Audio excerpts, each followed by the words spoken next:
말도 안 돼. 우리를 제치고 한국이라니. 미국과 중국이 거세게 항의했지만 사우디 왕세자의 대답은 단호했습니다. 그들은 단순한 비즈니스 파트너가 아닙니다. 미국, 중국과 격이 다른 행보를 보여줬습니다. 한국의 아무도 예상치 못한 숨겨진 영향력에 전 세계가 경악했습니다. 석유를 다 퍼줘도 모자랄 지경입니다. 미국 대통령도 받지 못한 극존칭과 파격 대우. 도대체 한국팀이 무엇을 보여주었길래 중동의 맹주가 이토록 열광하는 걸까요? 전 세계가 몰랐던 대한민국만의 저력, 그 가슴 뜨거운 형제의 현장을 지금 바로 시작합니다. 제 이름은 아서 스털링입니다. 로열 더치 쉘에서 40년 동안 기른 밥을 먹은 수석 엔지니어이자 현재는 사우디 아람코의 안전 고문을 맡고 있죠. 저는 평생 불을 봐왔습니다. 북해의 거친 파도 위에서 터진 시추선 화재도 멕시코만의 기름 유출 사고도 제 눈앞에서 벌어졌던 일들이었죠. 불이라면 이골이 난 사람이라는 뜻입니다. 하지만 그날 오후 2시 15분에 루바랄리 사막에서 벌어진 일은 제가 알던 상식을 완전히 무너뜨렸습니다. 그것은 화재가 아니라 지옥이 입을 벌린 순간이었습니다. 그날은 유독 더웠습니다. 통제실 외부 온도는 이미 섭씨 52도를 넘어섰고 아지랑이가 피어오르는 사막은 마치 거대한 용광로처럼 보였죠. 하지만 두께 50cm의 방탄유리로 보호받는 통제실 안은 평화로웠습니다. 저는 얼음을 띄운 위스키를 한 모금 마시며 뉴욕 증시 차트를 확인하고 있었죠. 에어컨 바람이 너무 차가워서 얇은 카디건을 걸쳐야 할 정도였으니까요. 모든 수치는 정상 압력 게이지는 안정적인 초록색 불빛을 내고 있었습니다. 적어도 그 소리가 들리기 전까지는 말입니다. 쿵! 처음에는 아주 작은 진동이었습니다. 마치 누군가 바닥을 툭 치는 것 같은 느낌이었죠. 지진인가 싶어 커피잔을 내려놓으려는 찰나 지진계 바늘이 미친 듯이 춤을 추기 시작했습니다. 단순한 진동이 아니었습니다. 지하 3km 아래에서 무언가가 찢겨나가는 비명소리였습니다. 그리고 3초 후 세상이 뒤집혔습니다. 쿠아앙! 고막이 찢어지는 듯한 이명과 함께 통제실 방탄유리에 금이 갔습니다. 창밖으로 믿을 수 없는 광경이 펼쳐졌습니다. 검은 진주라고 불리는 제3정유 시설의 메인 파이프라인이 종이장처럼 구겨지더니 높이 200m의 거대한 불기둥이 하늘로 솟구친 겁니다. 그건 불이 아니었습니다. 액체로 된 악마였습니다. 시뻘건 불길이 검은 연기를 휘감으며 사막의 하늘을 집어삼키고 있었죠. 직원들은 다리가 후들거려 주저앉았고 비상벨 소리는 굉음에 묻혀 들리지도 않았습니다. 저는 본능적으로 압력 게이지를 확인했습니다. 그리고 제 눈을 의심했습니다. 수치가 0이 아니라 무한대로 치솟고 있었기 때문입니다. 이건 단순한 파이프 파열이 아니었습니다. 지하에 매장된 가와르 대유전의 메인 챔버 즉 심장부와 연결된 동맥이 터진 것이었죠. 지금 이 순간에도 매시간 1200억 원어치의 원유가 공중으로 증발하고 있었습니다. 하지만 돈이 문제가 아니었습니다.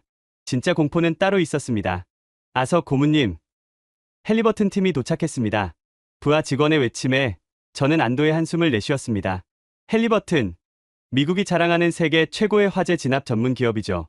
이라크 유전 화재를 전담했던 그들이라면 이 지옥을 멈출 수 있을 거라 믿었습니다. 그들은 최첨단 소방 헬기 6대와 특수화학 소방차 20대를 이끌고 현장에 도착했습니다. 그 위용은 마치 구원군과도 같았습니다. 하지만 정확히 30분 후 저는 제 귀를 의심해야 했습니다. 헬리버튼의 현장 팀장인 마이클이 헬기에서 내리자마자 철수를 지시하는 겁니다. 장비를 펼치지도 않고 말이죠. 마이클 지금 뭐 하는 건가? 불을 꺼야지. 제가 다급하게 소리치자 마이클은 땀과 검댕으로 뒤범벅된 얼굴로 저를 쳐다봤습니다. 그의 눈동자는 공포로 떨리고 있었습니다. 아서 저건 우리가 건드릴 수 있는 게 아니야. 계기판을 봐. 지하 압력이 2000psi를 넘었어. 그래서 도망치겠다는 건가? 당신들 프로잖아. 프로니까 도망치는 거야. 잘 들어. 지금 저 불기둥 밑에는 TNT 500톤 위력의 가스가 뭉쳐 있어. 우리가 물을 뿌리는 순간 급격한 온도 차로 안반이 수축하면 그게 기폭제가 된다고. 72시간이야. 72시간 안에 저절로 꺼지지 않으면 지하 유전 전체가 연쇄 폭발할 거야. 그럼 사우디만 날아가는 게 아니야. 전 세계 원유 공급의 15%가 증발한다고. 마이클은 저를 뿌리치고 헬기에 올랐습니다. 이건 신의 영역이야. 인간이 할 수 있는 건 기도뿐이라고. 그렇게 세계 최고의 기술을 가졌다는 미국 팀이 먼지를 일으키며 사라졌습니다. 뒤이어 도착한 중국 지원팀도 상황은 마찬가지였습니다.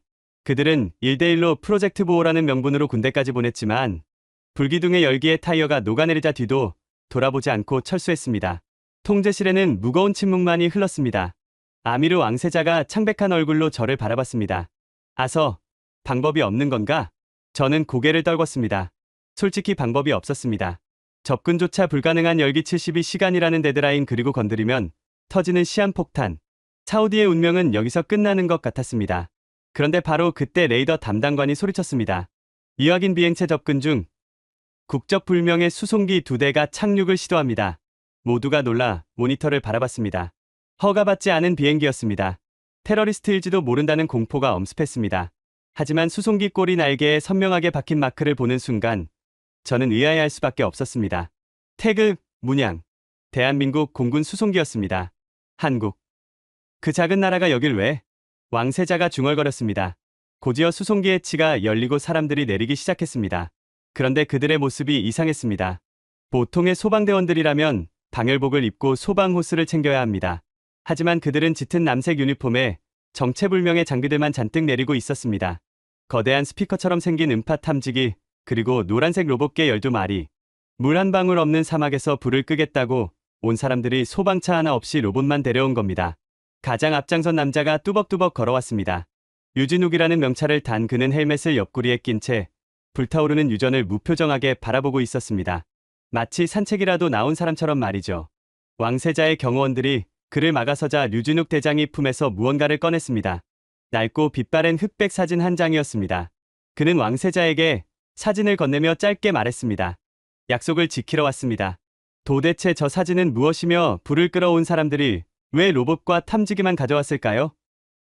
그리고 세계 최고라는 미국도 포기한 이 지옥에서 한국팀은 도대체 무엇을 하려는 걸까요? 저는 그때까지만 해도 알지 못했습니다. 유진욱이 꺼낸 그 낡은 사진 한 장.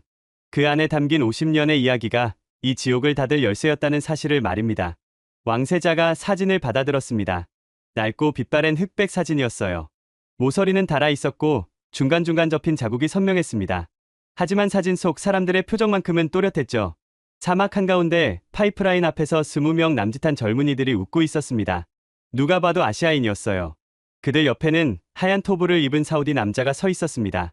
놀랍게도 그 남자의 얼굴이 낯익었어요. 이건 선왕 전하 아닙니까? 왕세자의 목소리가 떨렸습니다. 사진 속 젊은 사우디 남자는 현 국왕의 아버지, 그러니까 왕세자의 할아버지였습니다. 1974년의 모습이었죠. 류진욱 대장이 고개를 끄덕였습니다. 맞습니다. 그리고 맨 앞줄 왼쪽에서 세 번째 사람이 제 아버지입니다. 저는 사진을 자세히 들여다봤습니다. 22살쯤 되어 보이는 한국인 청년이 환하게 웃고 있었어요. 볕에 그을린 얼굴, 투박한 작업복, 그리고 뭔가를 해냈다는 듯한 자신감 넘치는 눈빛. 류진욱 대장과 닮은 구석이 분명 있었습니다. 50년 전 이 땅에 한국인 5만 명이 왔습니다. 류진욱이 말을 이었습니다. 대부분 20살 안팎의 청년들이었어요. 집에 보낼 돈을 벌기 위해 섭씨 50도의 사막으로 왔습니다. 낮에는 파이프를 용접하고 밤에는 컨테이너에서 잠을 잤죠. 에어컨도 없었고 물도 부족했습니다.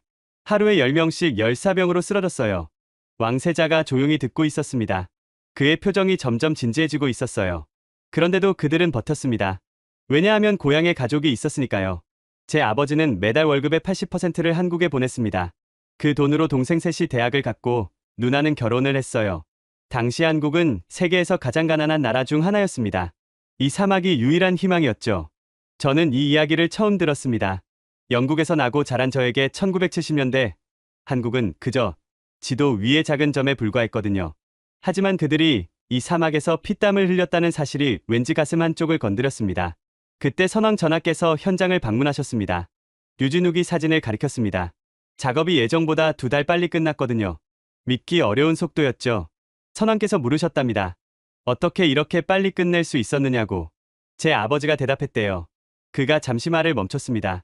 눈가가 붉어지는 게 보였어요. 고향에 가족이 기다리고 있습니다. 빨리 끝내야 빨리 돌아갈 수 있으니까요. 왕세자가 고개를 숙였습니다. 선왕께서 뭐라고 하셨죠? 약속을 하셨습니다. 언젠가 당신들이 어려울 때 우리가 돕겠다고. 사우디는 은혜를 잊지 않는다고요. 침묵이 흘렀습니다. 통제실 안에 모든 사람이 숨을 죽이고 있었어요. 하지만 역사는 반대로 흘렀습니다. 류진욱이 말했습니다. 한국은 잘 살게 됐고 사우디는 여전히 부유했죠. 약속을 이행할 기회가 없었습니다. 그런데 50년이 지난 지금 드디어 그 기회가 왔어요. 그가 불타는 유전을 바라봤습니다. 우리는 빚을 갚으러 왔습니다. 저는 감동받았습니다. 솔직히 인정할 수밖에 없었어요. 하지만 동시에 현실적인 의문이 떠올랐습니다. 감동적인 이야기입니다. 하지만 저건 섭씨 1200도의 지옥입니다. 감정만으로는 불을 끌 수 없어요. 제 말에 류진욱이 고개를 돌렸습니다. 그의 눈빛이 달라져 있었어요. 더 이상 감상에 젖은 눈이 아니었습니다. 냉철하게 빛나는 전문가의 눈이었죠. 아석 고문님 말씀이 맞습니다. 감정으로는 불을 못 끕니다. 그가 통제실 중앙으로 걸어갔습니다. 그래서 우리는 불을 끌어온 게 아닙니다. 모두가 의아한 표정을 지었습니다. 불을 끌어온 게 아니라니요. 우리는 땅을 꿰매러 왔습니다. 왕세자가 물었습니다. 땅을 꿰맨다는 게 무슨 뜻입니까? 유진욱이 창밖에 불기둥을 가리켰습니다. 저 불은 증상입니다. 원인이 아니에요. 진짜 문제는 지하에 있습니다. 폭발로 안반에 균열이 생겼고 그 틈으로 원유와 가스가 분출되고 있는 겁니다. 물을 아무리 뿌려봐야 연료가 계속 공급되니까 불이 꺼질 리가 없죠. 그제야 이해가 됐습니다. 미국 팀이 왜 물을 뿌리지 않았는지, 왜 접근조차 포기했는지. 그럼 어떻게 합니까? 균열을 찾아서 막습니다. 상처를 꿰매듯이요. 연료 공급이 끊기면 불은 저절로 꺼집니다. 단순하면서도 천재적인 발상이었습니다. 하지만 문제가 있었어요. 균열 위치를 어떻게 찾습니까? 저 불길 속으로 들어갈 수도 없는데. 유진욱이 미소를 지었습니다. 처음으로 보는 웃음이었어요. 그래서 얘들을 데려왔습니다. 그가 손짓하자 팀원들이 수송기에서 내린 장비들을 가져왔습니다. 노란색 로봇 개들이었어요. 가까이서 보니 정말 개처럼 생겼더라고요. 네 발로 서 있고 머리 부분에 카메라가 달려 있었습니다. 섭씨 1500도까지 견디는 특수 세라믹 외피입니다. 내부에 음파 탐지 센서가 들어 있어요. 이 녀석들이 불길 속으로 들어가서 지하 균열 위치를 찾아옵니다. 저는 할 말을 잃었습니다. 물 한 방울 없이 불을 끄겠다는 이 미친 계획이 갑자기 가능해 보이기 시작했거든요. 왕세자가 물었습니다. 성공 확률이 얼마나 됩니까? 유진욱이 잠시 침묵했습니다. 그리고 솔직하게 대답했어요. 모릅니다. 이론적으로는 가능합니다. 하지만 실전은 처음이에요. 보통이라면 이런 대답에 화를 냈을 겁니다. 하지만 왕세자는 오히려 고개를 끄덕였어요. 솔직하군요. 좋습니다. 해보시죠. 유진욱이 로봇개 한 마리를 불길 앞에 세웠습니다. 그리고 모두가 미쳤다고 생각한 명령을 내렸습니다. 투입 준비. 타깃은 지하 균열 위치 파악. 제한 시간 3분. 로봇개가 천천히 불길을 향해 걸어가기 시작했습니다. 저는 숨을 죽이고 지켜봤어요. 과연 저게 가능할까? 아니면 몇 초 만에 녹아내릴까? 그런데 바로 그 순간 제가 몰랐던 사실이 있었습니다.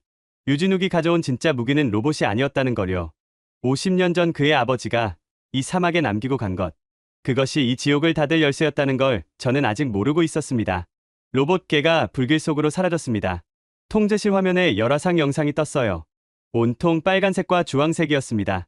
섭씨 800도를 넘어서자 화면이 하얗게 변하기 시작했죠. 현재 온도 1100도. 외피 상태 양호. 기술팀 대원이 보고했습니다. 저는 모니터에서 눈을 뗄 수가 없었어요. 저 작은 기계가 정말 저 지옥 속에서 버틸 수 있을까? 1200도 돌파.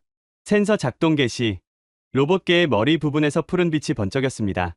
음파 탐지기가 작동하기 시작한 거예요. 화면에 새로운 데이터가 쏟아졌습니다. 지하 구조도가 실시간으로 그려지고 있었어요. 균열 포착. 지하 41m 지점 길이 추정 120m. 첫 번째 균열을 찾았습니다. 저는 안도의 한숨을 내쉬었어요. 되는구나. 정말 되는 거였어요. 추가 균열 발견. 지하 62m 지점. 2개의 균열이 확인됐습니다. 하지만 세 번째 균열의 데이터는 불완전했어요. 유진욱이 고개를 끄덕였습니다. 예상대로야. 폭발 충격파가 세 방향으로 퍼졌어. 마지막 균열 위치는 추가 탐색이 필요해. 그때 제가 끼어들었습니다. 균열 위치는 찾았습니다. 그런데 어떻게 막습니까? 사람이 저 안에 들어갈 순 없잖아요. 유진욱이 다른 장비를 가리켰습니다. 거대한 드릴처럼 생긴 기계였어요. 정밀 시추기입니다. 균열 위치가 파악되면 외곽에서 비스듬히 구멍을 뚫습니다. 그리고 특수 봉합제를 주입해요. 봉합제요? 네. 열을 받으면 팽창하면서 굳는 특수 시멘트입니다. 포스코에서 개발했어요. 원래 용광로 균열 수리용이었는데 우리가 극한 환경용으로 개량했죠.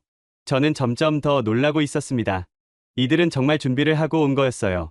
그냥 감정에 이끌려 뛰어든 게 아니라 철저하게 계획을 세우고 온 겁니다. 잠깐만요. 왕세자가 손을 들었습니다. 한 가지 이해가 안 됩니다. 이 기술은 언제 개발한 겁니까? 유전 화재, 진압용으로요. 좋은 질문이었어요. 저도 궁금했거든요. 한국이 유전 화재 진압 기술을 개발할 이유가 있었을까? 유진욱이 대답했습니다. 원래 다른 목적으로 개발했습니다. 다른 목적이요? 지하 핵폐기물 처리장 봉쇄 기술입니다. 한국은 원자력 발전 비중이 높아요. 만약에 사고에 대비해서 지하 봉쇄 기술을 연구해왔죠. 그런데 연구하다 보니까 깨달은 게 있었어요. 그가 잠시 말을 멈췄습니다. 이 기술이 사막에서도 쓸 수 있겠구나. 사막에서요? 네. 1970년대에 아버지 세대가 중동 유전을 건설했잖아요. 그분들이 남긴 기록을 분석하던 중에 알게 됐습니다. 중동 유전의 지질 구조와 한국 지하 안반의 특성이 비슷하다는 걸요. 저는 무릎을 쳤습니다. 연결고리가 보이기 시작했거든요. 그래서 겸사겸사 연구를 했다. 맞습니다. 혹시 모르니까 아버지들이 지은 걸 언젠가 우리가 지켜야 할 수도 있으니까 소름이 돋았습니다. 50년 전에 뿌린 씨앗이 지금 열매를 맺고 있었어요. 우연이라고 하기엔 너무 완벽한 연결이었죠. 그런데 한 가지가 더 있습니다. 유진욱이 가방에서 낡은 서류 뭉치를 꺼냈습니다. 이건 뭡니까? 가와르 유전 지하 배관도입니다. 1974년 설치 당시 도면이에요. 왕세자가 눈을 크게 떴습니다. 그게 왜 한국에 있습니까? 저희 아버지가 그리셨거든요. 순간 통제실이 술렁였습니다. 유진욱이 도면을 펼쳤어요. 손으로 그린 정밀한 설계도였습니다. 한글과 아라비아 숫자가 뒤섞여 있었죠. 아버지는 현장 감독이셨어요. 직접 측량하고 직접 그리셨죠. 한국에 돌아오실 때 사본을 가져오셨습니다. 언젠가 필요할지 모른다면서요. 저는 믿을 수가 없었습니다. 50년 전에 그린 도면이 지금 이 상황에서 쓸모가 있다고요? 잠깐 이 도면이 정확합니까? 50년이나 지났잖아요. 기본 구조는 바뀌지 않았습니다. 파이프는 교체했어도 지하 안반 배치는 그대로예요. 이 도면을 보면 균열이 어느 방향으로 뻗어나갈지 예측할 수 있습니다. 유진욱이 도면 위에 손가락을 움직였습니다. 여기 보세요. 이 세 지점에서 지하 수맥이 교차합니다. 폭발 충격이 이쪽으로 집중됐을 가능성이 높아요. 기술팀이 로봇계가 보내온 데이터와 비교했습니다. 그리고 모두가 할 말을 잃었어요. 두 개의 균열 위치가 도면의 교차점과 거의 일치해요. 세 번째 균열의 예상 위치도 추정 가능합니다. 50년 전 아버지가 그린 지도가 지금 아들의 손에서 빛을 발하고 있었습니다. 저는 그제야 깨달았어요. 이들이 가져온 진짜 무기가 뭔지. 로봇도 봉합제도 아니었습니다. 51년간 이어져 온 기억과 기록. 아버지 세대가 이 땅에 남기고 간 흔적들. 그것이 진짜 무기였던 겁니다. 작전을 시작하겠습니다. 유진욱이 선언했습니다. 1단계. 로봇 투입으로 정밀 위치 확정. 2단계. 외곽에서 시추 개시. 3단계. 봉합제 주입. 예상 소요 시간 48시간. 왕세자가 물었습니다. 데드라인이 72시간이라고 했는데 48시간이면 여유가 있군요. 유진욱이 고개를 저었습니다. 여유가 아닙니다. 버퍼입니다. 반드시 뭔가 잘못될 테니까요. 그 말이 불길하게 느껴졌습니다. 하지만 그때는 그냥 겸손한 말이려니 했어요. 좋습니다. 시작하시죠. 왕세자가 허가를 내렸습니다. 유진욱이 팀원들을 돌아봤어요. 전원 배치, 로봇 12대 동시 투입, 각자 담당 구역으로 대원들이 일사불란하게 움직이기 시작했습니다. 노란색 로봇계 12마리가 일렬로 서서 불길을 향해 전진했어요. 마치 전쟁터로 나가는 병사들 같았습니다. 저는 창밖을 바라봤습니다. 여전히 200m 높이의 불기둥이 하늘을 찌르고 있었어요. 과연 될까? 저 기계들이 정말 저 안에서 살아남을 수 있을까? 하지만 제가 미처 생각하지 못한 게 있었습니다. 이론과 현실 사이에는 언제나 예상하지 못한 변수가 숨어 있다는 것을요. 그리고 그 변수는 투입 47초 후에 나타났습니다. 로봇 12대가 동시에 불길 속으로 들어갔습니다.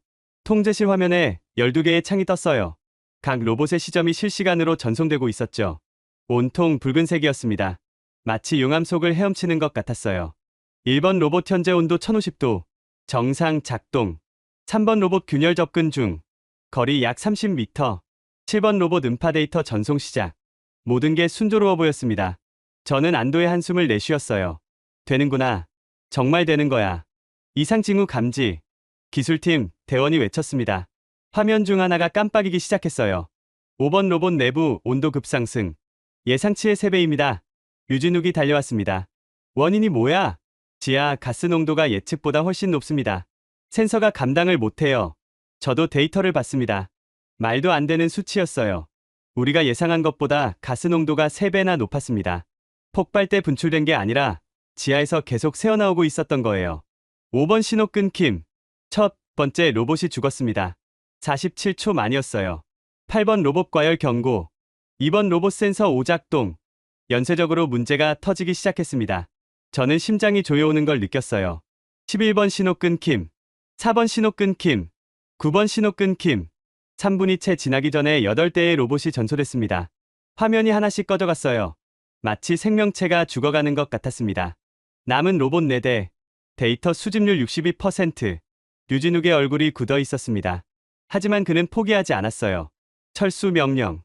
남은 4대 즉시 복귀시켜. 로봇들이 불길 밖으로 빠져나왔습니다. 외피가 절반쯤 녹아 있었어요. 조금만 더 있었으면 전멸이었습니다. 통제실에 무거운 침묵이 흘렀습니다. 저는 류진욱을 바라봤어요. 그의 표정을 읽을 수 없었습니다. 분노인지 좌절인지 아니면 다른 무언가인지. 3억 원짜리 장비 12대가 3분 만에 8대가 터졌습니다. 제가 조심스럽게 말했어요. 쓸데없는 말이었지만 누군가는 현실을 직시해야 했으니까요. 알고 있습니다. 류진욱이 짧게 대답했습니다. 그런데 데이터는 62%밖에 못 얻었잖아요. 나머지 38% 없이 봉합이 가능합니까? 그가 고개를 돌려 저를 봤습니다. 눈빛이 흔들리지 않았어요. 방법을 찾아야죠. 그때 팀원 중 한 명이 다가왔습니다. 젊은 친구였어요. 명찰에 강태진이라고 적혀 있었습니다. 대장님, 제 생각엔 가스 농도 문제가 핵심입니다. 말해봐. 로봇 센서가 과열된 건 온도 때문이 아니에요. 가스가 센서 주변에 막을 형성하면서 열 배출을 막은 거예요. 마치 이불을 뒤집어 쓴 것처럼요. 류진욱이 고개를 끄덕였습니다. 그래서 로봇 대신 사람이 들어가면 어떨까요? 순간 통제실이 얼어붙었습니다. 제가 먼저 소리쳤어요. 미쳤어요? 저 안에 사람이 들어가면 죽습니다. 강태진이 차분하게 대답했습니다. 로봇보다 사람이 유리한 점이 있어요. 우리는 판단을 할 수 있잖아요. 상황에 따라 경로를 바꾸고 위험을 회피하고. 로봇은 정해진 대로만 움직이지만 사람은 다르죠. 그래도 온도가 1200도라고요. 특수 내열복이 있습니다. 90초까지 버틸 수 있어요. 90초요? 그 안에 뭘 할 수 있는데요? 강태진이 화면을 가리켰습니다. 로봇들이 수집한 62%의 데이터였어요. 이미 균열 3개 중 2개의 위치는 확보했습니다. 마지막 하나만 확인하면 돼요. 90초면 충분합니다. 류진욱이 한참 동안 강태진을 바라봤습니다. 그리고 물었어요. 왜 너가 가겠다는 거야? 강태진이 웃었습니다. 무모해 보이는 웃음이었어요. 저 손 빠른 거 아시잖아요. 예전에 프로게이머 했던 거. 게임이랑 이건 달라. 게임에서 90초는 엄청 긴 시간이에요. 저한테는요. 저는 이 대화가 믿기지 않았습니다. 목숨을 담보로 한 농담 같았거든요. 잠깐만요. 설령 들어간다고 해도 마지막 균열 위치를 어떻게 찾습니까? 로봇 센서가 없으면 불가능하잖아요. 강태진이 류진욱을 바라봤습니다. 류진욱이 서류 뭉치를 꺼냈어요. 50년 전 도면이었습니다. 이게 있잖아요. 뭐요? 아버지 도면이요. 여기 보세요. 3번째 균열의 예상 위치가 있어요. 로봇 데이터와 교차 검증하면 오차 범위 5m 이내로 좁힐 수 있습니다. 저는 할 말을 잃었습니다. 50년 전 손으로 그린 도면과 21세기 로봇 데이터를 합치겠다고요? 미친 짓입니다. 제가 말했어요. 알고 있습니다. 류진욱이 대답했습니다. 하지만 다른 방법이 있습니까? 저는 대답할 수 없었습니다. 로봇은 더 이상 못 보내요. 남은 4대도 상태가 엉망이니까요.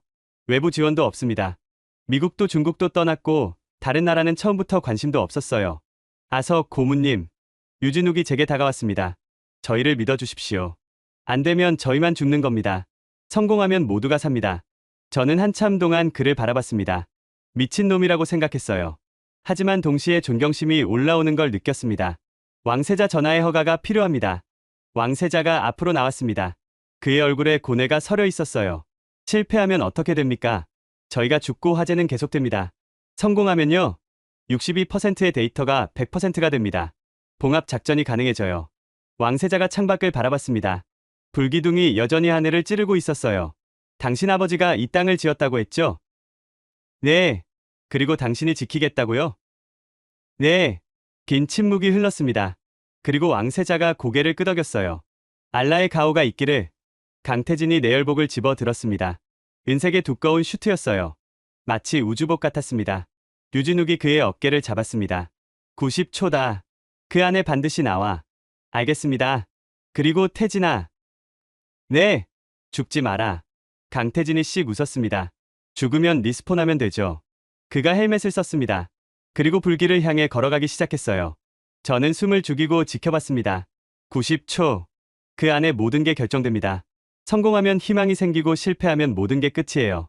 강태진의 모습이 불길 속으로 사라졌습니다. 타이머가 돌아가기 시작했어요. 90, 89, 88, 87, 86, 85. 통제실의 모든 눈이 화면에 고정됐습니다. 강태진의 헬멧 카메라가 전송하는 영상이었어요. 온통 주황색과 빨간색이었습니다.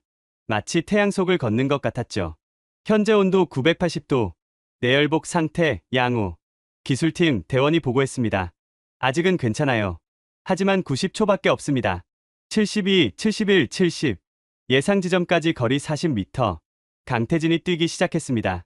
무거운 내열복을 입고 있는데도 빨랐어요. 역시 운동신경이 다르더라고요. 온도 1100도 돌파.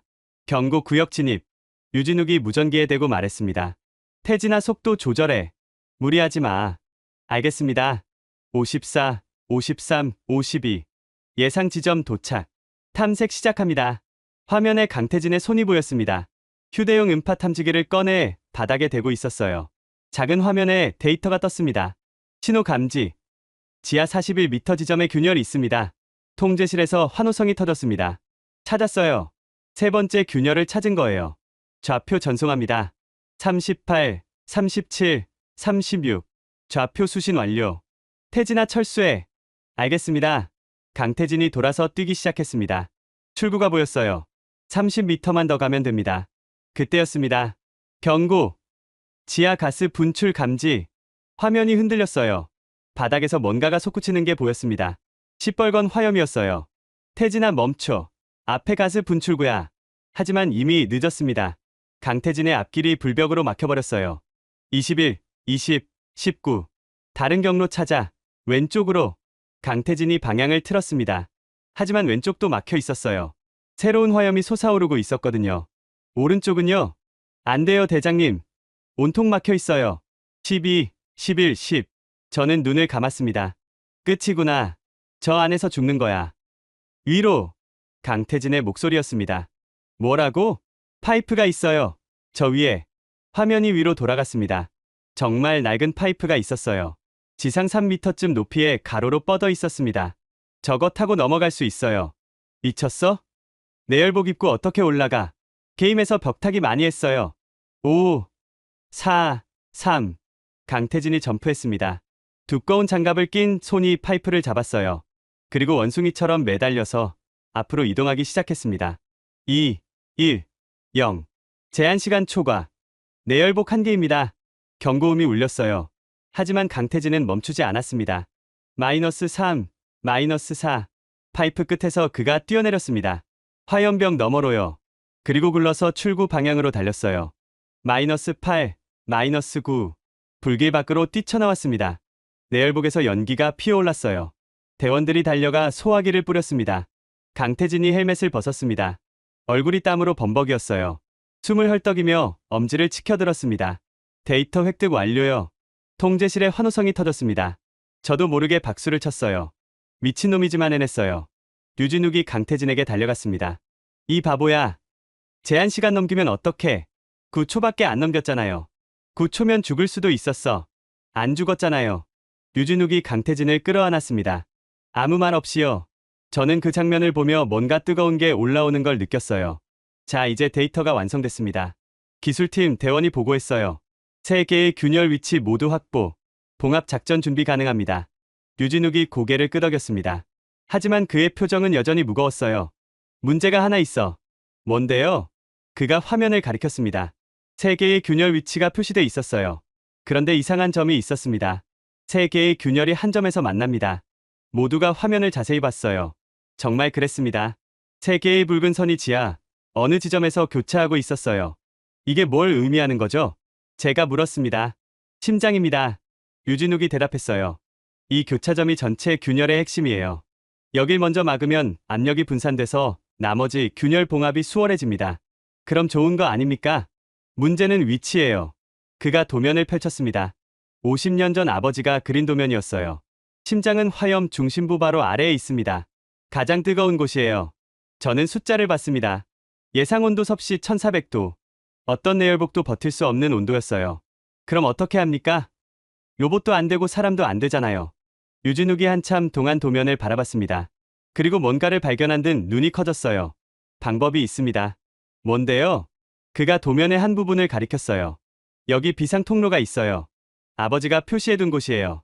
50년 전에는 정비용으로 만들어진 지하 터널입니다. 저는 도면을 봤습니다. 정말 희미한 선으로 터널이 표시돼 있었어요. 이 터널이 아직 있을까요? 확인해봐야죠. 류진욱이 무전기를 들었습니다. 본부에 연결해줘. 한국건설사 기록 보관소. 10분 후 한국에서 회신이 왔습니다. 당시 건설을 담당했던 회사의 자료실이었어요. 확인됐습니다. 비상터널 존재합니다. 1978년 보수 공사 기록이 있어요. 류진욱의 얼굴에 미소가 번졌습니다. 처음 보는 환한 웃음이었어요. 됐어. 이걸로 들어간다. 하지만 저는 여전히 의문이었습니다. 터널로 들어간다 해도 심장까지 어떻게 갑니까? 거기도 1400도일 텐데. 직접 안 가도 됩니다. 류진욱이 설명했어요. 터널에서 심장까지 비스듬히 시추공을 뚫고 봉합제를 주입하면 돼요. 사람이 심장까지 갈 필요가 없습니다. 터널이 작업 거점이 되는 거죠. 이제 이해가 됐습니다. 터널은 작업 거점이고 거기서 원격으로 봉합 작업을 하겠다는 거예요. 됩니다. 이론적으로는요.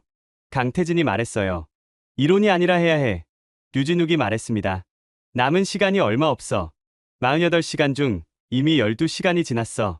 시계를 봤습니다. 정말 그랬어요. 시간은 계속 흐르고 있었습니다. 장비 준비해. 터널 진입 작전 시작한다. 류진욱의 명령에 팀원들이 움직이기 시작했습니다. 저는 창밖을 바라봤어요. 불기둥은 여전히 타오르고 있었습니다. 36시간. 그 안에 심장을 막아야 합니다. 과연 될까요? 저는 확신이 없었어요. 하지만 저 사람들은 확신에 차 있었습니다. 그게 무모함인지 용기인지 저는 아직 구분하지 못했습니다. 터널 입구를 찾는데 6시간이 걸렸습니다. 50년 된 지도와 현재 지형을 대조하는 작업이었어요. 모래 폭풍에 묻히고 세월에 잊힌 비상 통로를 찾아내야 했죠. 찾았습니다. 새벽 4시. 대원 한 명이 외쳤어요. 사막 한가운데 콘크리트 구조물이 튀어나와 있었습니다. 50년 전 아버지 세대가 만든 비상 출입구였어요. 류진욱이 철문을 열었습니다. 녹이 잔뜩 슬어 있었지만 구조는 튼튼했어요. 안으로 들어가자 서늘한 공기가 올라왔습니다. 온도 확인. 섭씨 38도. 진입 가능합니다. 지상은 52도인데 지하는 38도였어요. 여전히 덥지만 작업은 가능한 수준이었습니다. 터널은 생각보다 넓었어요. 높이 2m, 폭 3m 정도였습니다. 50년 전 장비를 운반하기 위해 만든 통로였다고 해요. 심장까지 거리 약 100m. 시추 각도를 감안하면 총 시추 길이는 약 150m입니다. 류진욱이 도면을 확인하며 말했습니다. 여기서 시추공을 뚫고 봉합제를 주입한다. 장비가 설치되기 시작했어요. 정밀 시추기가 터널 바닥에 자리 잡았습니다. 봉합제 탱크가 연결됐고 제어판이 세팅됐어요. 시추 시작합니다. 드릴이 돌아가기 시작했습니다. 콘크리트와 안반을 뚫는 소리가 터널에 울렸어요. 현재 깊이 10m, 20m, 50m. 순조로웠어요. 저는 안도의 한숨을 내쉬었습니다. 될 것 같았거든요. 100m 돌파. 목표까지 50m 남았습니다. 그때였습니다. 갑자기 시추기가 멈췄어요. 무슨 일이야? 장애물 감지. 뭔가 막혀 있습니다. 기술팀이 센서를 확인했어요. 금속 구조물입니다. 오래된 파이프라인 잔해인 것 같아요. 류진욱이 이를 악물었습니다. 뚫을 수 있어. 시도해보겠습니다. 드릴 출력을 높였어요. 하지만 쇠를 깎는 소리만 날 뿐 진전이 없었습니다. 안 됩니다. 드릴 날이 버티질 못해요. 저는 시계를 봤어요. 남은 시간 28시간. 이대로 시간만 버리면 끝입니다. 다른 각도로 뚫을 수 없어요. 제가 물었습니다. 계산해봐야 해요. 하지만 시간이. 류진욱이 도면을 펼쳤습니다. 그리고 한참 동안 들여다봤어요. 여기. 그가 한 지점을 찍었습니다. 50m 앞에서 각도를 틀면 장애물을 피할 수 있어. 대신 뭐요? 누군가 직접 가서 시추기를 재설치해야 해. 원격으로는 각도 조절이 안 돼. 직접 한다고요? 터널 깊숙이 들어가서요. 거기 온도가 얼마예요? 기술팀이 센서를 확인했어요. 예상 온도 섭씨 95도입니다. 95도. 사우나의 2배의 온도였어요. 오래 버틸 수 없습니다. 제가 가겠습니다. 강태진이 말했어요. 안 돼. 넌 이미 한 번 들어갔다 왔잖아. 류진욱이 말렸습니다. 대장님이 가시면 안 됩니다. 지휘관이 없으면 작전이 무너져요. 둘이 서로를 바라봤습니다. 팽팽한 긴장감이 흘렀어요. 제가 가죠. 다른 목소리였어요. 팀원 중 가장 나이 많은 대원이었습니다. 45살쯤 돼 보였어요. 정 기사님, 열환경에서 장비 다루는 건 제가 제일 능숙해요. 포항제철소에서 20년 일했거든요. 류진욱이 고민했습니다. 그리고 고개를 끄덕였어요. 알겠어. 정 기사님 부탁해요. 정 기사가 간이냉각 조끼를 입었습니다. 완벽하진 않지만 시간은 벌 수 있어요. 제한 시간 5분입니다. 그 안에 재설치하고 나와야 해요. 알겠습니다. 정 기사가 터널 안으로 들어갔습니다. 우리는 무전으로 상황을 지켜봤어요. 현재 위치 50m 지점, 온도 78도, 100m 지점, 온도 85도, 150m 지점. 도착했습니다. 온도 93도. 시축이 재설치가 시작됐어요. 무전기 너머로 쇠가 부딪히는 소리가 들렸습니다. 각도 조절 중. 30도 틀었습니다. 고정 볼트 체결 중. 시간이 흘렀어요. 3분, 4분. 완료. 재설치 끝났습니다. 환호성이 터졌습니다. 하지만 아직 끝이 아니에요. 정 기사님 빨리 나오세요. 지금 복귀합니다. 그때 굉음이 울렸어요. 뭐야? 터널이 흔들렸습니다. 먼지가 쏟아졌어요. 지하 가스 폭발. 정 기사님 응답하세요. 무전기에서 잡음만 들렸습니다. 정 기사님. 5초, 10초, 15초. 여기 정입니다. 약한 목소리였어요. 괜찮으세요? 터널 일부가 무너졌어요. 막혀 있습니다. 저는 심장이 떨어지는 것 같았어요. 구조대 보낼게요. 버텨요. 시간 없어요. 먼저 시추 돌려요. 뭐라고요? 시축이 작동시키라고요. 내 걱정 말고. 류진욱이 이를 악물었습니다. 시추 시작해. 하지만 정 기사님 말대로 해. 시간이 없어. 드릴이 다시 돌아가기 시작했어요. 동시에 구조 작업도 시작됐습니다. 110m 돌파. 120m. 정 기사님 버텨요. 거의 다 뚫렸어요. 130m. 목표 지점 도달. 심장에 도착했어요. 이제 봉합제를 넣으면 됩니다. 봉합제 주입 시작. 특수 시멘트가 시추공을 타고 내려갔습니다. 지하 심장을 향해서요. 주입 완료. 경화 대기 중. 10분, 20분. 경화 확인. 봉합 성공입니다. 통제실에 환호성이 터졌습니다. 저도 주먹을 불끈 쥐었어요. 정 기사님 상태는요? 구조팀에서 보고가 왔어요. 발견했습니다. 의식 있어요. 정 기사가 실려 나왔습니다. 탈수와 경미한 화상이 있었지만 생명에는 지장이 없었어요. 시추기는요? 잘 됐어요? 들것에 실려가면서도 정 기사가 물었습니다. 네, 성공했어요. 기사님 덕분이에요. 정 기사가 웃었어요. 힘없는 웃음이었지만 분명한 웃음이었습니다. 다행이네. 저는 그를 바라보며 생각했어요. 이게 바로 용기구나. 자기 목숨을 걸고 동료를 위해 버티는 것. 임무를 위해 아픔을 참는 것. 하지만 아직 끝이 아니었어요. 상황 보고 기술팀이 화면을 확인했습니다. 심장 봉합은 성공했습니다. 압력이 분산되면서 불이 30% 줄었어요. 하지만 뭐야? 나머지 두 균열이 아직 살아있습니다. 완전 진화를 위해서는 추가 봉합이 필요해요. 창밖을 봤어요. 불기둥이 확실히 낮아졌습니다. 예전보다 작아지긴 했지만 여전히 타오르고 있었어요. 남은 두 균열은 어떻게 합니까? 류진욱이 도면을 다시 폈어요. 심장을 막았으니까 압력이 분산됐어. 이제 나머지 두 곳은 직접 접근해서 막을 수 있어. 직접 접근이요? 아까처럼요? 아니, 이번엔 달라. 그가 창밖을 바라봤어요. 이번엔 내가 직접 간다. 대장님이 직접 가시면 안 됩니다. 강태진이 말렸어요. 하지만 류진욱은 단호했습니다. 남은 두 균열은 동시에 막아야 해. 시간차가 생기면 압력이 쏠려서 또 터져. 그럼 두 팀으로 나눠서. 경험 있는 사람이 부족해. 정 기사님은 부상당했고 태진이 넌 이미 한계까지 갔다 왔어. 류진욱이 내열복을 집어들었어요. 나랑 민호 둘이 간다. 동시 봉합 작전이야. 민호라는 대원이 앞으로 나왔습니다. 30대 초반의 과묵한 청년이었어요. 이해했습니다. 두 사람이 내열복을 입기 시작했어요. 저는 불안했습니다. 이번엔 터널이 아니라 직접 화염지대로 들어가는 거니까요. 제한 시간은요? 없어. 류진욱이 말했어요. 될 때까지 하는 거야. 미쳤습니까? 내열복이 영원히 버텨요. 버틸 때까지 버티는 거지. 저는 할 말을 잃었어요. 이건 자살행위나 다름없었습니다. 진욱 씨, 왕세자가 다가왔습니다. 처음으로 이름을 부르더라고요. 왜 이렇게까지 합니까? 목숨 걸 만큼 사우디가 중요합니까? 유진욱이 잠시 멈췄어요. 그리고 품에서 그 흑백 사진을 꺼냈습니다. 50년 전에 아버지가 여기서 쓰러졌어요. 뭐라고요? 열사병으로요. 사흘간 의식을 잃었죠. 그때 사우디 노동자들이 번갈아가며 아버지를 간호했대요.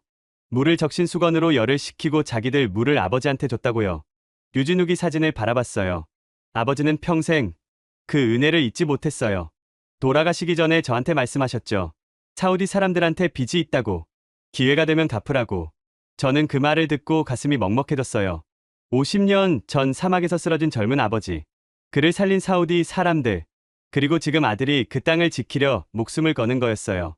오늘이 그 기회예요. 유진욱이 헬멧을 썼습니다. 갑니다. 두 사람이 불길을 향해 걸어갔어요. 민호는 왼쪽으로, 류진욱은 오른쪽으로. 각자 맡은 균열을 향해서요. 류 대장 현재 온도 900도. 민호 대원 현재 온도 880도. 아직은 괜찮았어요. 하지만 균열 지점에 가까워질수록 온도가 올라갈 겁니다. 1000도 돌파. 1100도 돌파. 내열복에서 연기가 피어오르기 시작했어요. 시간이 없었습니다. 균열 1번 도착. 봉합 시작합니다. 민호의 목소리였어요. 균열 2번 접근 중. 30m 남았습니다.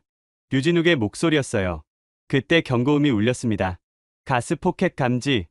류 대장님 위치에서 5m 전방. 가스 포켓이요. 건드리면 폭발하는 시한폭탄이었어요. 멈춰요, 대장님.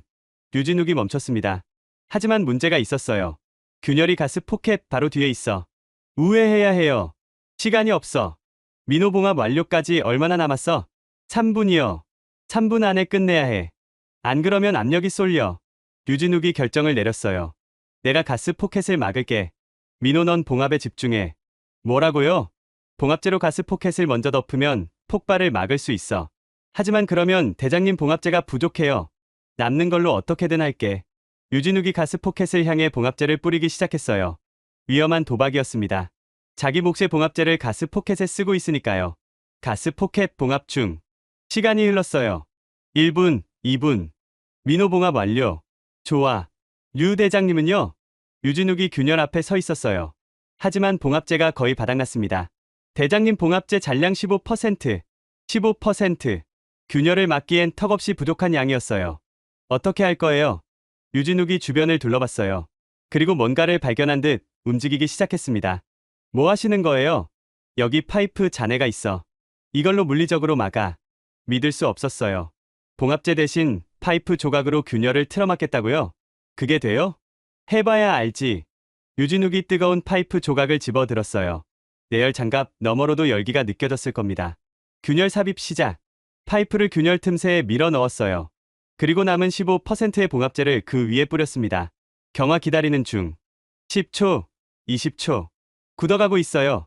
작동합니다. 통제실의 환호성이 터졌어요. 저도 주먹을 불끈 쥐었습니다. 봉합 완료. 두 균열 모두 막혔습니다. 류진욱이 돌아서 뛰기 시작했어요. 출구를 향해서요. 빨리 나오세요. 내열복 1개입니다. 하지만 그때 또 한 번 경고음이 울렸어요. 추가 가스 분출 감지. 대장님 경로에 새로운 화염 발생. 화면에 시뻘건 불길이 솟아오르는 게 보였어요. 류진욱의 퇴로가 막혔습니다. 다른 길 찾아. 없어요. 사방이 막혔어요. 저는 눈앞이 캄캄해졌어요. 이대로 죽는 건가? 그때 민호의 목소리가 들렸어요. 대장님, 제가 갈게요. 안 돼. 넌 나가. 대장님 없으면 의미 없어요. 민호가 불길 속으로 다시 뛰어들었어요. 봉합을 마치고 나가던 길을 되돌아온 거였습니다. 미친놈. 류진욱이 소리쳤어요. 하지만 민호는 멈추지 않았습니다. 여기요. 이쪽으로 길이 있어요. 민호가 작은 틈새를 발견했어요. 두 사람이 간신히 통과할 수 있는 좁은 공간이었습니다. 빨리요. 두 사람이 틈새로 기어들어갔어요. 뒤에서 불길이 쫓아왔습니다. 출구 보여요. 20m. 뛰었어요. 내열복이 녹아내리고 있었지만 뛰었습니다. 10m. 5m. 두 사람이 불길 밖으로 뛰쳐나왔어요. 동시에 쓰러졌습니다. 대원들이 달려가 소화기를 뿌렸어요. 연기가 피어오르는 내열복을 벗겼습니다. 대장님, 민호, 괜찮아요? 류진욱이 기침을 하며 일어났어요. 민호는 여기요. 민호가 손을 들었어요. 얼굴이 그을렸지만 웃고 있었습니다. 살았네요. 류진욱이 민호를 끌어안았어요. 이 바보야. 저는 그 장면을 보며 눈물이 났어요. 40년간 불을 봐왔지만 이런 건 처음이었거든요. 그리고 3시간 후 믿을 수 없는 일이 벌어졌습니다. 불기둥이 줄어들고 있었습니다. 처음엔 눈의 착각인 줄 알았어요. 하지만 아니었습니다. 높이 200m에서 150m로 감소. 100m, 50m. 3시간 만에 불기둥이 10분의 1로 줄었어요. 봉합이 작동하고 있었습니다. 연료 공급이 끊기면서 불이 스스로 꺼지고 있었던 거예요. 온도 하락 중. 섭씨 800도, 600도, 400도, 통제실에 환호성이 터졌습니다. 사람들이 얼싸안고 울었어요. 저도 모르게 눈물이 흘렀습니다. 72시간. 정확히 데드라인 6시간 전이었어요. 우리가 해냈습니다. 아니, 저들이 해냈어요. 완전 진화 확인. 기술팀의 최종 보고가 나왔습니다. 불이 꺼졌어요. 세계 최대 유전이 살아남았습니다. 유진욱이 땅바닥에 주저앉았어요. 탈진한 모습이었습니다. 하지만 그의 얼굴엔 미소가 번지고 있었어요. 저는 그에게 다가갔습니다. 어떻게 한 겁니까? 물 한 방울 없이. 유진욱이 올려다봤어요. 말했잖아요. 불을 끌어온 게 아니라고. 땅을 꿰매러 왔다. 네. 상처를 꿰매면 피가 멈추잖아요. 불도 마찬가지예요. 단순하면서도 천재적인 발상. 50년간 쌓아온 기술과 지식의 결정체였어요. 왕세자가 다가왔습니다. 그의 눈가가 젖어 있었어요. 류 대장. 네. 왕세자가 무릎을 꿇었습니다. 통제실의 모든 사람이 숨을 멈췄어요. 뭐 하시는 겁니까? 유진욱이 당황해서 일으키려 했어요. 하지만 왕세자가 그의 손을 잡았습니다. 50년 전에 선왕께서 약속하셨죠. 은혜를 갚겠다고. 그건 오늘 당신들이 갚았습니다. 아니, 10배로 갚았어요. 왕세자가 일어서며 말했습니다. 오늘부로 사우디의 진정한 형제는 대한민국입니다. 저는 소름이 돋았어요. 중동의 실권자가 아시아의 작은 나라에 이런 말을 하다니. 한국은 우리를 도대체 몇 번이나 구하는 겁니까? 왕세자가 웃었어요. 석유를 다 퍼줘도 모자랄 지경입니다. 유진욱이 고개를 저었어요. 저희도 빚을 갚은 것뿐입니다. 무슨 빚이요? 50년 전 아버지가 쓰러졌을 때 사우디 사람들이 살려줬잖아요. 그 빚이요. 왕세자가 한참 동안 유진욱을 바라봤습니다. 그리고 다시 한번 그를 끌어안았어요. 형제, 그 한마디가 모든 걸 말해줬어요.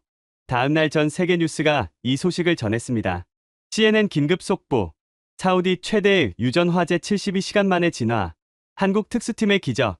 BBC 월드. 물 없이 불을 끈 한국인들. 새로운 소방 기술의 혁명. 알자지라. 50년 전 약속을 지킨 사람들. 한국과 사우디의 특별한 인연. 인터뷰 요청이 쏟아졌어요. 하지만 유진욱은 모두 거절했습니다. 할 일을 했을 뿐입니다. 그가 한 말은 그게 전부였어요. 저는 그를 공항까지 배웅했습니다. 떠나기 전에 그에게 물었어요. 다시 올 겁니까? 유진욱이 사막을 바라봤어요. 이제는 연기도 불길도 없는 평온한 사막이었습니다. 아버지가 지은 땅이니까요. 언젠가 또 오겠죠. 그가 비행기에 올랐어요. 저는 활주로에 서서 그 모습을 지켜봤습니다. 수송기가 하늘로 올라갔어요. 꼬리날개의 태극 마크가 햇빛에 반짝였습니다. 저는 그제야 깨달았어요. 오늘 제가 본 건 단순한 화재의 진압이 아니었다는 거요. 50년에 걸친 약속의 이행이었어요. 아버지 세대가 심은 씨앗이 아들 세대에서 꽃을 피운 거였습니다. 그리고 그 꽃은 불꽃보다 뜨거웠어요. 일주일 후 저는 서울에 있었습니다. 왕세자 전하의 특사 자격으로 한국을 방문한 거예요. 공식적으로는 감사 인사를 전하러 왔지만 사실 저는 개인적으로 보고 싶은 게 있었어요. 유진욱이 저를 어느 공원묘지로 데려갔습니다. 서울 외곽의 조용한 언덕이었어요. 아버지 산소예요. 작은 묘비 앞에 섰습니다. 한글로 뭔가 적혀 있었는데 읽을 수 없었어요. 뭐라고 쓰여 있습니까? 유재학. 1952년에서 2019년. 사막에서 희망을 지은 사람. 저는 가슴이 뭉클해졌어요. 사막에서 희망을 지은 사람. 이보다 더 정확한 표현이 있을까요? 유진욱이 묘비 앞에 무릎을 꿇었습니다. 그리고 품에서 새 사진을 꺼냈어요. 아버지. 약속 지켰습니다. 사진에는 화재 진압 후 찍은 단체 사진이 담겨 있었어요. 한국팀과 사우디 관계자들이 함께 웃고 있었습니다. 50년 전에 아버지가 지은 그 땅을 지켰어요. 아버지가 살려준 은혜도 갚았고요. 유진욱의 눈가에 눈물이 맺혔어요. 저도 모르게 눈시울이 붉어졌습니다. 그가 두 장의 사진을 나란히 놓았어요. 50년 전 흑백 사진과 오늘의 컬러 사진. 같은 땅에서 찍은 두 세대의 기록이었습니다. 아버지랑 저랑 키가 똑같네요. 유진욱이 웃었어요. 슬프면서도 따뜻한 웃음이었습니다. 저는 주변을 둘러봤어요. 공원묘지 곳곳에 비슷한 묘비들이 있었습니다. 저분들도 중동에서 일하셨던 분들입니까? 네. 이 구역이 중동건설 노동자 묘역이에요. 사우디, 쿠웨이트, 이란, 리비아. 1970년대와 80년대에 이분들이 다 저기서 일하셨죠. 저는 묘비들을 바라봤어요. 수백 개는 될 것 같았습니다. 다들 고생하셨겠네요. 네. 그런데 아무도 기억 안 해요. 유진욱이 쓸쓸하게 말했어요. 한강의 기적이라고 하잖아요. 한국 경제가 빠르게 성장한 거려. 그런데 그게 어디서 왔는지는 아무도 안 물어봐요. 어디서 왔는데요? 여기서요. 그가 묘역을 가리켰어요. 이분들이 사막에서 번 돈으로 한국이 컸어요. 공장 짓고 도로 만들고 배 만들고. 그 시작이 중동 달러였어요. 저는 처음 알았어요. 한국의 경제기적 뒤에 이런 역사가 있었다는 거요. 그래서 저희가 간 거예요. 류진욱이 말했습니다. 아버지들이 지은 걸 지키는 게 자식된 도리니까요. 저는 고개를 숙였어요. 이 작은 나라의 이 엄청난 의리의 경의를 표하고 싶었습니다. 스털링 고문님. 네, 사우디에 부탁이 하나 있어요. 뭔데요? 이분들 기억해주세요. 류진욱이 묘역을 바라봤어요. 50년 전에 당신네 나라를 지은 사람들이에요. 이름도 없이 피땀 흘린 사람들. 그분들 덕분에 지금 사우디가 있는 거잖아요. 저는 고개를 끄덕였어요. 약속합니다. 그날 저녁 저는 왕세자 전하께 보고서를 올렸습니다. 공식 보고서가 아니라 개인적인 편지였어요. 저는 오늘 한국에서 무덤을 봤습니다. 50년 전 우리 땅에서 일하다 돌아가신 분들의 무덤이었습니다. 그분들이 없었다면 오늘의 사우디도 없었을 겁니다. 그리고 그분들의 자녀가 오늘 우리를 구했습니다. 이것이 의리입니다. 세대를 뛰어넘는 약속입니다. 우리도 이 약속을 잊지 말아야 합니다. 한 달 후 사우디 정부는 발표를 했어요. 1970년대 중동 건설에 참여한 한국인 노동자들을 기리는 기념비를 리야드에 세우겠다고요. 기념비에는 이렇게 새겨졌습니다. 사막에 희망을 지은 사람들. 대한민국 건설 노동자 5만 명에게 바칩니다. 당신들의 땀이 우리의 오늘을 만들었습니다. 사우디아라비아는 영원히 기억하겠습니다. 저는 그 기념비 제막식에 참석했어요. 류진욱도 왔습니다. 그가 기념비를 만지며 중얼거렸어요. 아버지, 이제 사람들이 기억해요. 그 순간 저는 깨달았어요. 오늘 우리가 목격한 건 단순한 화재, 진압이 아니었다는 거요. 50년에 걸친 약속의 완성이었습니다. 아버지 세대가 심은 씨앗이 아들 세대에서 꽃을 피운 거예요. 그리고 이제 그 꽃은 두 나라를 영원히 이어줄 겁니다. 6달이 지났습니다. 저는 여전히 아람코에서 일하고 있어요. 하지만 많은 것이 달라졌습니다. 가와르 유전은 완전히 복구됐어요. 하루 생산량 500만 배럴이 다시 세계로 흘러가고 있습니다. 그런데 한 가지 달라진 게 있어요. 안전 시스템이에요. 한국 기술을 도입했습니다. 로봇 탐지 시스템, 정밀 봉합 기술 실시간 모니터링 네트워크. 모두 그때 한국팀이 보여준 기술들이에요. 코리안 스탠다드라고 부릅니다. 제가 방문객들에게 설명할 때 쓰는 말이에요. 한국 기준이라는 뜻이죠. 유진욱 대장은 국제재난대응 교관이 됐어요. 전 세계를 다니며 그때의 경험을 가르치고 있습니다. 미국, 영국, 중국에서도 초청이 왔다고 해요. 물 없이 불을 끄는 법을 가르칩니다. 그가 웃으며 말했어요. 강태진 대원은 소방학교에 입학했습니다. 프로게이머에서 소방관으로. 꽤 드라마틱한 전환이죠. 게임에서 배운 게 진짜 도움이 됐어요. 앞으로는 제대로 배워서 더 많은 사람을 구하고 싶어요. 정 기사는 완쾌 후 현장에 복귀했어요. 여전히 묵묵히 장비를 다루고 있습니다. 별거 아니에요. 할 일을 했을 뿐이죠. 그가 늘 하는 말이에요. 한국과 사우디의 관계도 달라졌습니다. 전략적 동반자 관계로 격상됐어요. 대규모 인프라 프로젝트의 핵심 파트너로 한국이 선정됐습니다. 수조 원 규모의 계약이에요. 하지만 저한테 가장 의미 있는 변화는 따로 있습니다. 지난달 리야드 국제공항에서 이상한 광경을 봤어요. 사우디 어린이들이 태극기를 흔들고 있었거든요. 뭐야, 저건? 알고 보니 학교 행사였어요. 한국과 사우디의 우정을 기념하는 날이었습니다. 아이들이 한글로 감사합니다라고 적힌 팻말을 들고 있었어요. 저는 그 모습을 보며 생각했어요. 50년 전 이 땅에서 피땀 흘린 한국인들이 이 장면을 봤으면 어땠을까? 아마 웃었겠죠. 자기들이 뿌린 씨앗이 이렇게 자랐다는 걸 보면서요. 며칠 전 류진욱한테서 연락이 왔어요. 사진 한 장이 첨부돼 있었습니다. 아버지 무덤 앞에서 찍은 사진이었어요. 그 옆에 새로운 사진이 놓여 있었습니다. 리야드 기념비 사진이었어요. 아버지한테 보여드렸어요. 이제 사우디 사람들이 기억한다고요. 류진욱이 보낸 메시지였어요. 저는 답장을 보냈습니다. 우리도 기억할 겁니다. 영원히요. 40년간 불을 봐왔지만 저는 그때처럼 뜨거운 불을 본 적이 없어요. 섭씨 1200도의 화염이 아니에요. 50년을 뛰어넘은 약속의 불꽃이요. 그 불꽃은 아직도 제 가슴 속에서 타오르고 있습니다. 아마 평생 꺼지지 않을 거예요. 작은 나라의 큰 용기, 세대를 잇는 약속, 그리고 사막의 핀 태극. 저는 이 이야기를 평생 기억할 겁니다. 그리고 만나는 모든 사람에게 말할 거예요. 한국이라는 나라가 있다고. 약속을 지키는 사람들이 사는 나라가 있다고. 지금까지 사우디 사막에서 펼쳐진 72시간의 기적 어떠셨나요? 미국도 중국도 고개를 저은 섭씨 1200도의 지옥. 그 안으로 뛰어든 건 50년 전 이 땅을 지은 아버지들의 후예였습니다. 물 한 방울 없이 로봇과 기술 그리고 약속 하나로 세계 최대 유전을 살렸습니다. 이 이야기가 감동적이셨다면 좋아요와 구독 부탁드립니다. 그리고 무엇보다 이 영상을 공유해주세요. 50년 전 사막에서 피땀 흘린 아버지 세대의 이야기를 더 많은 사람이 알아야 합니다. 한강의 기적 뒤에 숨겨진 중동 건설의 영웅들. 그분들이 있었기에 오늘의 대한민국이 있습니다. 댓글에 약속을 지키는 나라를 남겨주세요. 우리 함께 그 정신을 이어갑시다.